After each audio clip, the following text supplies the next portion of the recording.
होई ही सोई जो राम रचि राखा, को करि तर्क बढ़ावें शाखा। हनुमान जी इस कलयुग के अंत तक अपने शरीर में ही रहेंगे। वे आज भी धरती पर विचरण करते हैं। वे कहाँ रहते हैं, कब कब व कहाँ प्रकट होते हैं और उनके दर्शन कैसे और किस तरह किए जा सकते हैं, यह हम आपको इस वीडियो में बताने वाले हैं। मित्रों, आज हम आपको हनुमान जी से जुड़े 10 रहस्य बताने वाले हैं और अंत के 2 रहस्य तो ऐसे हैं जो आपको पता भी नहीं होंगे। यह वीडियो हमने काफ़ी रिसर्च करके बनाया है, तो उम्मीद करते हैं कि यह वीडियो आप अंत तक अवश्य देखेंगे। नमस्कार, मेरा नाम है धीरेंद्र और आप देख रहे हैं दी साइंटिफिक हिंदू। आपसे एक छोटा सा निवेदन है कि यदि आप इस चैनल पर पहली बार आए हैं तो सब्सक्राइब करें इस चैनल को और कमेंट में जय बजरंगबली अवश्य लिखें। श्री राम की कृपा प्राप्ति के लिए हमें हनुमान जी को प्रसन्न करना चाहिए। उनकी आज्ञा के बिना कोई भी श्री राम तक नहीं पहुंच सकता। हनुमान जी की शरण में जाने से सभी सुख सुविधाएं प्राप्त होती हैं। इसके साथ ही जब हनुमान जी हमारे रक्षक हैं तो हमें किसी भी अन्य देवी देवता, बाबा, साधु, ज्योतिष आदि की बातों में भटकने की जरूरत नहीं। हनुमान जी इस कलयुग में सबसे जागृत और साक्षात हैं।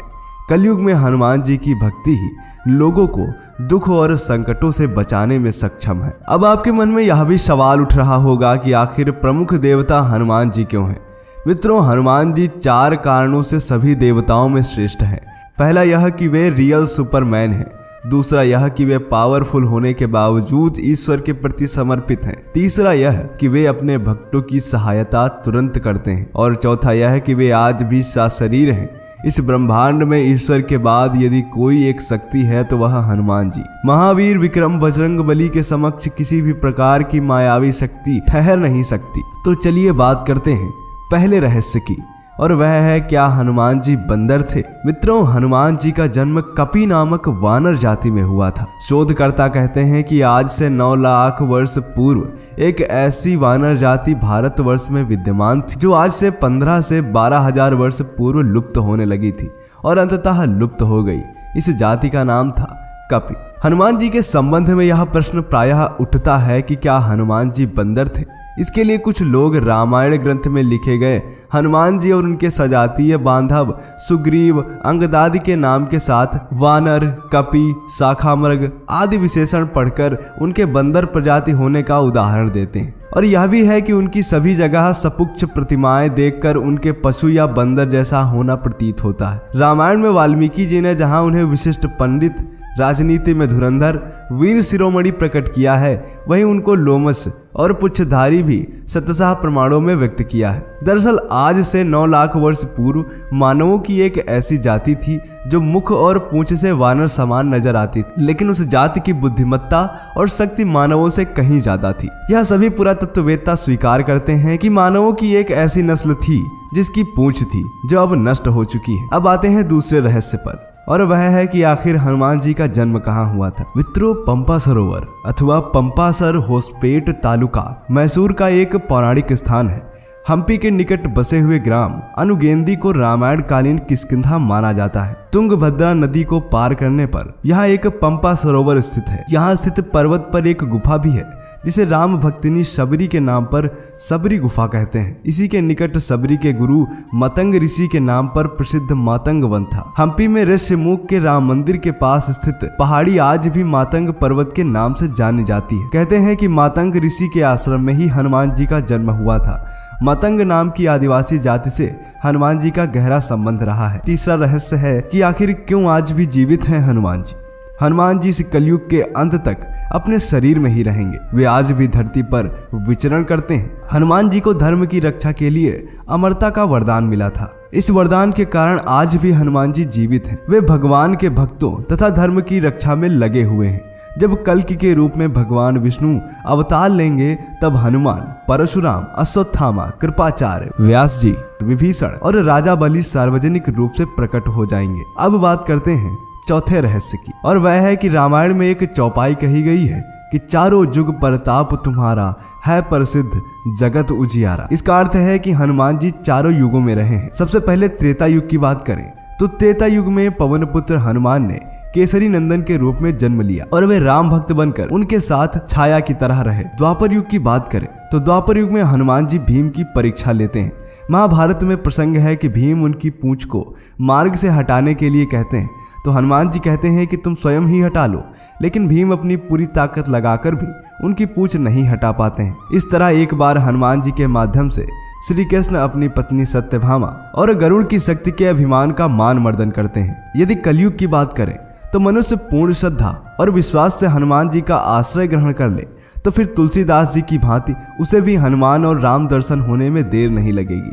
कलयुग में हनुमान जी ने अपने भक्तों को उनके होने का आभास कराया है। ये वचन हनुमान जी ने ही तुलसीदास से कहे थे, जो थे कि चित्रकूट के घाट पे भई संतन के भीर, तुलसीदास चंदन घिसे तिलक देत रघुबीर। पांचवें रहस्य की बात करते हैं और वह यह कि कहाँ रहते हैं हनुमान जी।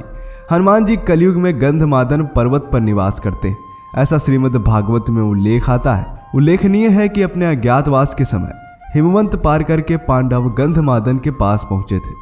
एक बार भीम सहस्त्र दल कमल लेने के लिए यहीं पहुंचे जहां उन्होंने हनुमान जी को लेटे देखा और फिर हनुमान जी ने भीम का घमंड चूर कर दिया था। मित्रों, गंधमादन पर्वत का उल्लेख कई पौराणिक हिंदू धर्म ग्रंथों में हुआ है।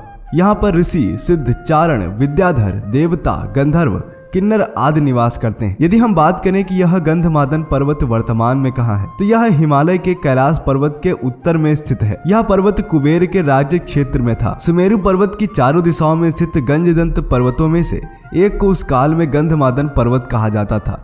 आज यह क्षेत्र तिब्बत के इलाके में है। और अब बात करते हैं छठे रहस्य की और वह है हनुमान जी के पुत्र के बारे में, जिसका नाम था मकरध्वज। मकरध्वज को अहिरावण ने पातालपुरी का रक्षक नियुक्त कर दिया था। पवन पुत्र बाल ब्रह्मचारी थे, तब आखिर उनका कैसे कोई पुत्र हो सकता है, चलिए आपको बताते हैं। वाल्मीकि रामायण के अनुसार उनके पुत्र की कथा हनुमान जी के लंका दहन से जुड़ी है। हनुमान जी की ही तरह मकरध्वज भी वीर, प्रतापी, पराक्रमी और महाबली थे। हनुमान जी ने अहिरावण का वध कर प्रभु श्री राम और लक्ष्मण को मुक्त कराया और मकरध्वज को पाताल लोक का अधिपति नियुक्त करते हुए उसे धर्म के मार्ग पर चलने की प्रेरणा दी। मकरध्वज की उत्पत्ति कैसे हुई यह हम किसी और वीडियो में जानेंगे। अब बात करते हैं सातवें रहस्य की और वह यह है कि आखिर हनुमान जी को सिंदूर क्यों चढ़ता है। हनुमान जी को सिंदूर बहुत ही प्रिय है। इसके पीछे यह कारण बताया जाता है कि एक दिन भगवान हनुमान जी माता सीता के कक्ष में पहुंचे। उन्होंने देखा कि माता लाल रंग की कोई चीज मांग में सजा रही है। हनुमान जी ने जब माता से पूछा तब माता ने कहा कि इसे लगाने से प्रभु राम की आयु बढ़ती है और प्रभु का स्नेह प्राप्त होता है। तब हनुमान जी ने सोचा, जब माता इतना सा सिंदूर लगाकर प्रभु राम का इतना स्नेह प्राप्त कर रही हैं, तो अगर मैं इनसे ज्यादा लगाऊं तो मुझे अधिक स्नेह प्राप्त होगा। यह सोचकर उन्होंने अपने सारे शरीर में सिंदूर का लेप लगा लिया। इसीलिए कहा जाता है कि भगवान हनुमान को सिंदूर लगाना बहुत पसंद है।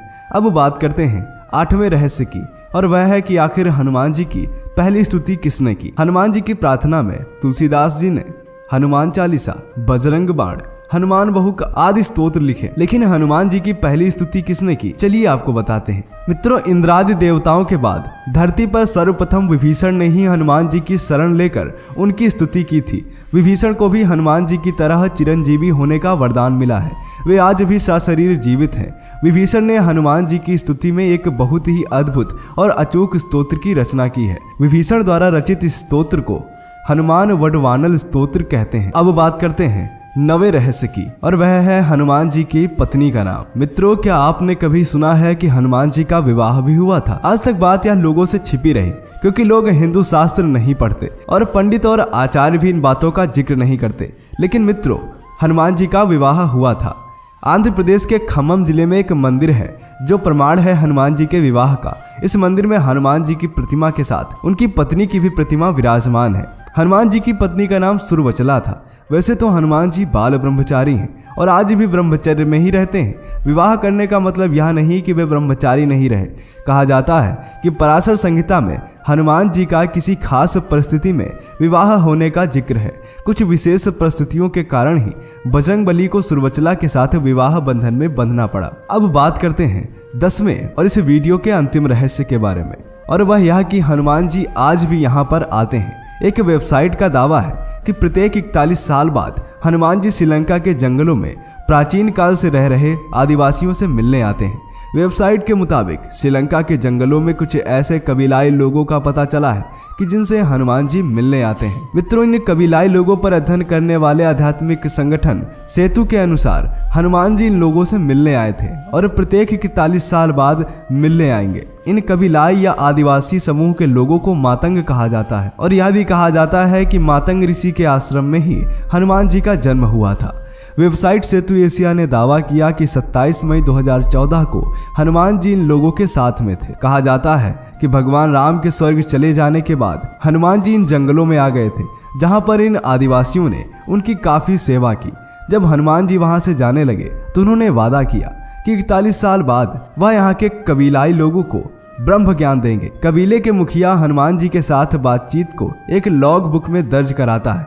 सेतु नामक संगठन इस लॉग बुक का अध्ययन कर उसका खुलासा करने का दावा करता है। तो मित्रों, आज हमने आपको बताए हनुमान जी से जुड़े 10 रहस्य। वीडियो पसंद आया हो तो लाइक करें और ऐसे ही वीडियो और पाने के लिए सब्सक्राइब करें द साइंटिफिक हिंदू को। जय हिंद, जय भारत, वंदे मातरम।